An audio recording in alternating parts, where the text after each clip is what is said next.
环球大战线深入世界最前线，全球各地的观众朋友，大家好，我是叶思敏。今天节目一开始，我们先欢迎来宾钱立伟孙大千委员，大家好；台大哲学系教授苑举正老师，思敏好，各位观众朋友，大家好；资深媒体人彭华干哥，思敏好，大家好。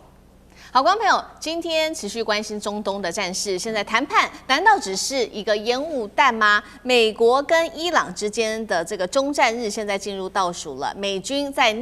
酝酿夺岛的计划，伊朗的部分呢，则是储备了包括它的飞弹、无人机、水雷全开。下一步，双方是停火还是全面开战？今天节目上面一起来做解读。赶快来看到这一场美伊之间的博弈，已经不是打或不打的问题，是现在其实美伊双方是边打而且边谈判的。川普最新放话说谈判有进度，甚至会暂缓5天打击伊朗的能源设施，市场松了一口气。另一方面呢，以色列的媒体则是指出了，他说呢，美方已经把4月9号给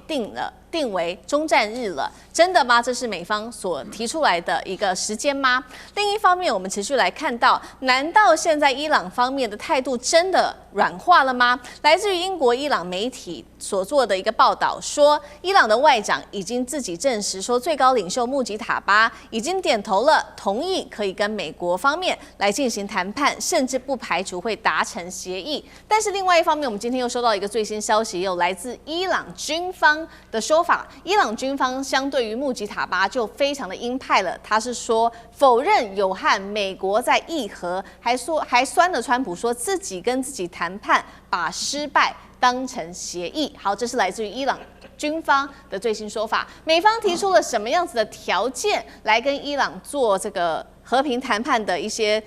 条件呢？我们来看到这一共是15项的要点，是美方透过巴基斯坦向伊朗递交的15项要点。这当中要求伊朗要拆除核设施，移交它高达60%高浓缩铀的一个库存，并且禁止在本土进行任何的铀浓缩。第二个来看到，必须开放国际原子能机构来进行无死角的一个核查。第三个，限制伊朗的导弹能力。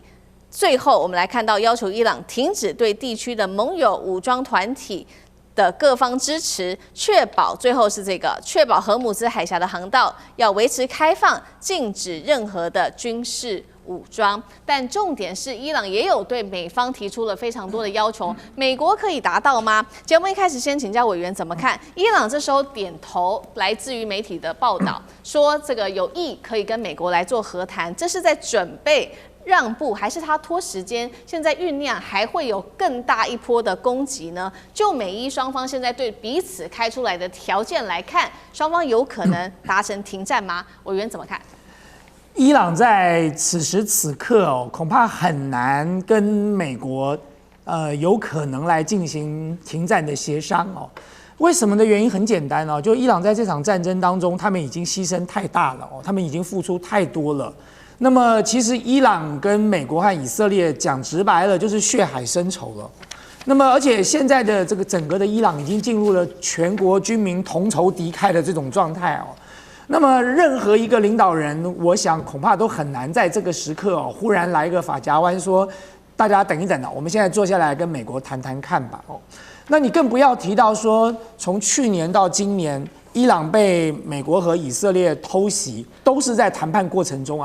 就都是在谈判的这个整个的过程中，眼看着好像就要有好消息出现了，美国跟以色列就出手了所以你说伊朗的军方或者是伊朗的政治人物真的会相信美国的谈判是这么有效吗？其实我高度存疑所以刚才我们所看到的那些讯息我认为伊朗军方的谈话恐怕比较能够代表伊朗现在的立场那么第二个重点是，大家不要忘了，这不是美国跟以色列的这个伊朗的战争，这中间还有个以色列这个以色列是根本不希望停战的就这场战争，我一开始就讲过，它是美以伊三方美国当然是希望见好就收然后呢收割一波这个胜利的果实，然后回到国内去大肆宣扬可是对以色列跟伊朗，他们准备或者是意图要打这场战争已经很久了他们准备了几十年的时间，现在双方摊牌了，也就是说不是你死就是我亡的状态了。那么你说以色列会在这个时候同意说好了，我们就大家停战了，当做没这回事了？如果说伊朗所谓我们现在看到的美国《纽约时报》方面所透露出来的这些条件是可靠的，那你川普当时干嘛撕毁伊核协议呢？伊核协议讲的不就这些东西吗？就是如果你们相信伊朗，那你就没有必要撕毁伊核协议了。可是你不相信伊朗，从当时一路走来你都不相信，所以你才用军事打击啊。所以你说对以色列来说，他怎么可能相信？他会想说，这个时刻如果我不把你斩草除根，将来野火烧不尽，春风吹又生了。所以大家可以看得到，果不如其来。川普为了拉抬股票，他释放出利多讯息的时候，以色列照样在跟伊朗对着干了。他们双方没有停手啊，以色列该打的打，该轰的轰，伊朗该射的飞弹也没少过一枚啊。所以其实有以色列在中间，你说大家要停战，要协商，我觉得很困难哦。那你更不要讲到说这个美国说4月9号要终战了。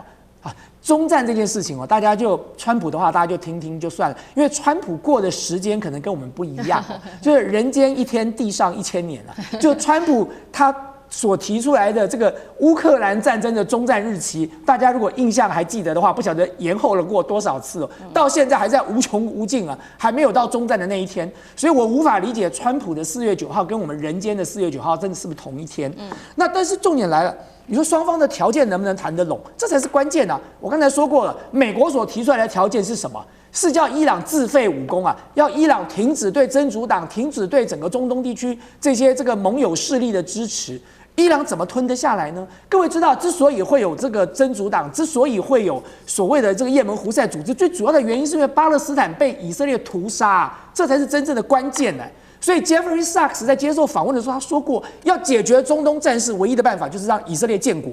以色列只要完成建国，坦白讲，你说胡塞组织也好，真主党也好，他们的历史任务就已经达成了，他们当然就可以解除武装了，没有必要在这个地区上再造成任何的纷扰。可是问题是，以色列吞得下来让巴勒斯坦建国吗？就真正你要让中东和平，只有一条路走，就是让巴勒斯坦建国。但是很显然的，这是不可能的嘛。对，那你更不要提到说伊朗所提出来的条件他要美国跟以色列认错道歉，要赔偿，要美国的势力退出中东，这哪一条他们做得到吗？所以我觉得大家双方的条件是南辕北辙的就现在我们所看到的很多讯息，我真的很强烈的怀疑它的真实性。那你更不要讲什么《纽约时报》的讯息了，美国西方媒体讲的永远跟真实的情况差别很大。我举一个例子就好了，西方媒体讲的如果可信乌克兰早就打赢了啦。乌克兰在过去这么漫长的岁月里头，你看看西方媒体是怎么吹嘘的，就到现在还在苦战当中。所以我根本上就认为，川普释出的利多，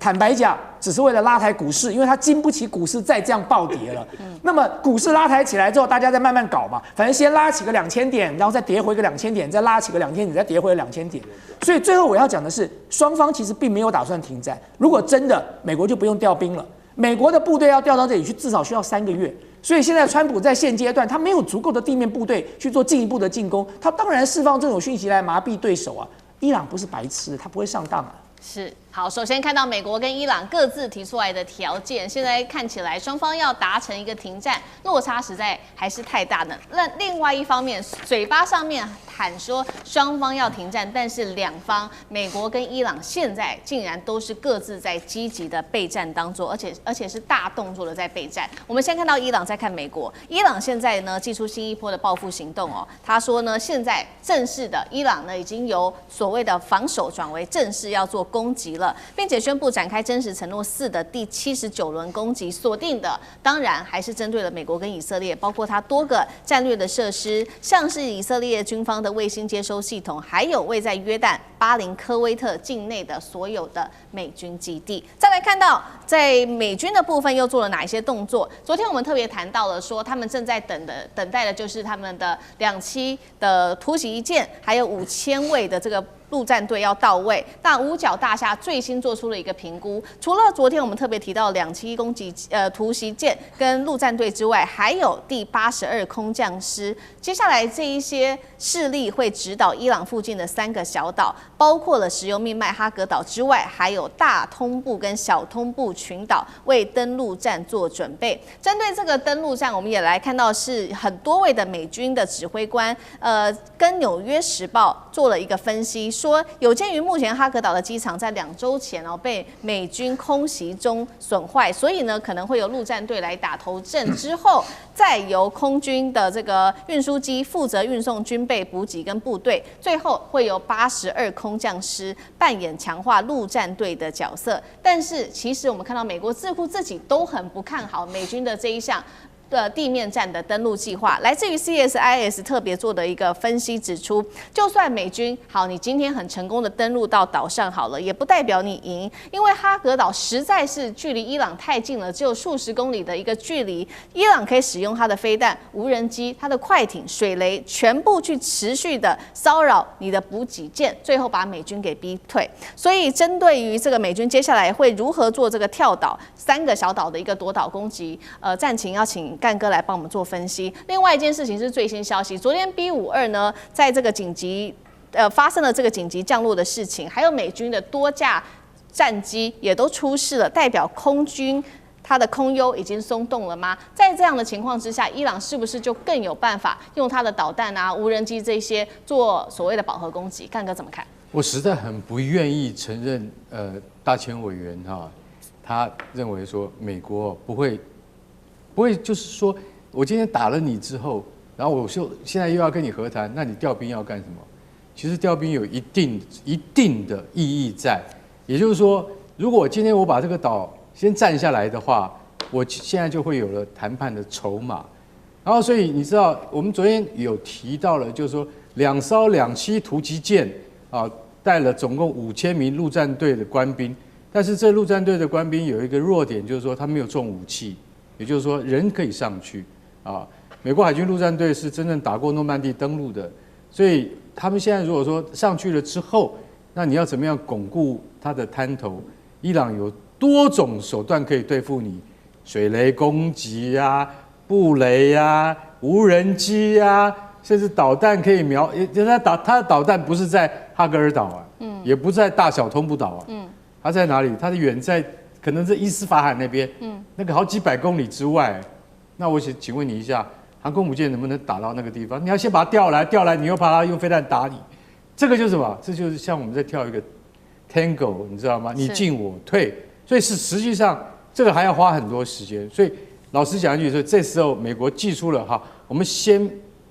把陆战队准备好之后要上去，然后我们再调动82空降师。我大概解释一下。第82空降师就是美国有2个最有名的空降师，一个就是第82空降师，另外一个是第101空降师，大家都听过。但是101已经改制成为全突击师了，就是说整个师都是坐飞机的、坐直升机的。那82空降师算是美国还算传统的，他在那个美国的那个2次大战之后，在打赢的那个突出部之一之后。他后来也参加了很多战争，海湾战争巴拿马的擒获诺瑞加总统那个战争等等。82空降师有很多实际的经验，所以真的要去上哈格尔岛去占领之后，部署的优势是在真正的82空降师，因为他们的配备的话，就是整团要带过去，的话，炮兵、自走炮、M1 坦克通通要上去。那你上去之后，这才叫实质的占领。可是你知道，就像我们讲过，这要花多少时间？恐怕我最低的、最起码的估计，至少还要2个月，你这东西才上得去。为什么？你没有这些东西，你没有办法抵御无人机攻击，你没有办法抵御那个弹道飞弹攻击。你光是陆战队它有一个好处，就是说它上去的快。但是呢，他没有办法做实质的巩固，所以还是需要82空降师来支援他。那好，那现在你看到这些部署之后，你就晓得说，川普不是随便讲的了。对，为什么？因为你知道，在那个就是在北卡罗来纳州的82空降师已经集结完毕，就代表说我真的要上去。那我真的要上去了嘛，对不对？那你要上去的之前，他的部署一定是什么？一定是空优要先抓下来。其实现在空优已经抓到了，已经抓好了，现在就是怕突如其来的飞弹攻击。那你突如其来的飞弹攻击，你要部署什么？你爱国者要上爱国者你现在剩下多少？听说不太够。那你要调哪里的？调南韩的爱国者来，你要不要时间？要嘛。所以我们看到这些部署，但是你要晓得，美军不打没有把握的仗。那伊朗也在想说，你来了是不是？我准备什么东西对付你，对不对？所以我们提到了苏马飞弹，还有那个巴赫尔飞弹等等，我们很多种飞弹可能现在都要调动了。所以你就晓得说，其实老实讲一句，在军事调动的之外外交谈判说15点计划现在已经讲好了第一点就是伊朗你必须要拆除核设施，并移交60%的高浓缩铀给谁？给国际原子能总署。你不要开玩笑，只要他拆除了送给国际原子能总署伊朗就没有牙齿了。那不可能的事情，这第一点就过不去，对不对？所以我们现在在看这些事情，我觉得川普你的条件太苛了，你后面又在征兵，我们就知道你打什么算盘了。我们只知道说，因为这样，国际油价一时之间绝对不可能降下来，这一个礼拜不可能会平静，不会安宁，可能国际能源的危机会更加升高。好，所以现在另外一场战事极有可能会发生吗？那岳老师又怎么看？我觉得这一场战争打的真的是用莫名其妙4个字来形容美国的态度用这个就是残忍无比来形容以色列的态度，用伊朗的形容词的话呢，就是说豁出去了，鱼死网破。这个一定要让大家了解。我首先要强调，大家普遍的印象，因为到今天已经打了26天了嘛，24、25天了，大家心里要感觉到伊朗是越打越勇。为什么？我们刚刚委员讲清楚，他们团结了。就这一场血海深仇，他一开始还分成2派，改革派什么死硬派的，现在呢没有人敢改革了，现在全部死硬了那个现在我都不好意思讲，那特拉维夫都已经被炸得跟加沙差不多了。在这种情况之下的话，我们现在回过头来看看美军打的什么样的。我现在讲，你刚刚讲这样，我现在计算美国最伟大的飞机 F-15，莫名其妙被科威特的友军打掉3架，这不到现在是个谜我到了对岸遇到一个干过飞行员，他说这个也是不可理解，加油机的碰撞，加油机被给他加油的加油机2个撞在一起。他说这个连基本上的飞行技巧底下的塔台的管理，你们2个靠太近，这个美军真的是非常拉胯。然后昨天 B-52轰击就发出来7700，这个7700代表就是飞机出状况，我们不能做任何事，要马上迫降。对，为什么？就挨弹了嘛，对不对？你现在话呢？好了，我们讲海军伟大的这个林肯舰已经挨了不晓得多少弹，至少挨了弹，跑到1000公里外。福建舰更好笑